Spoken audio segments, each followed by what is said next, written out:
For America. I think if you want to reject the right of the Catholic bishops collectively, not just Dolan, to actually stand up for their values, and you want to say and you want to trivialize them, that's your right. But in fact, I do believe states are making arrangements. What I object to in this case is very clear cut. You had a 5-4 decision to reject 8 million Californians on the grounds that 8 million people have no standing before the Supreme Court. That's a huge mistake. I hear that. I hear that. That's good, Van Jones. You look like you want to get in there. Is this a tragedy for America, Van?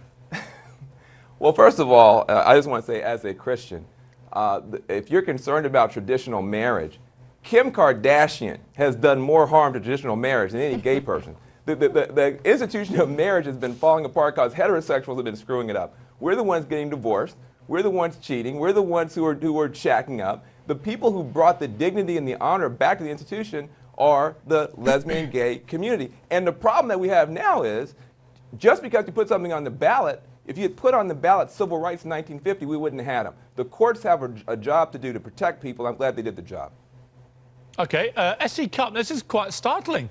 I think you're going to agree with Van Jones. Well, when it comes to Prop 8, I agree with Newt. It's a rejection of the voices of the people, and that's a shame. I am a conservative who happens to support gay rights. I'm a conservative who supports marriage. I'm a conservative who supports gay marriage. So on DOMA, I think there was a victory. But to me, the significant ruling in DOMA wasn't just that the federal government has to acknowledge the right of gay people to marry, but that the federal government has to acknowledge the right of the states. As a small government conservative who supports federalism, I think this was a huge victory for federalism. And if you believe in small government and conservatism with a C, then you have to see that as at least a silver lining.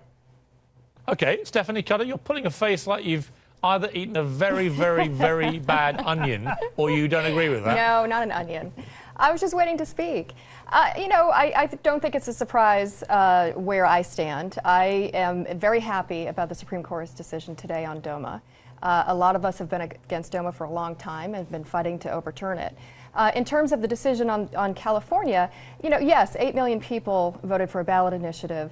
But as Van said, people have voted before and they've been wrong. That's why we have checks and balances in our government. We have 3 branches of government. And the courts perform a check on the people and vice versa. And I think that today, you know, there was a check on ensuring that people have equality in California. And I think that's why, you know, what we saw in the background of Ted and David was a huge celebration. People in California are embracing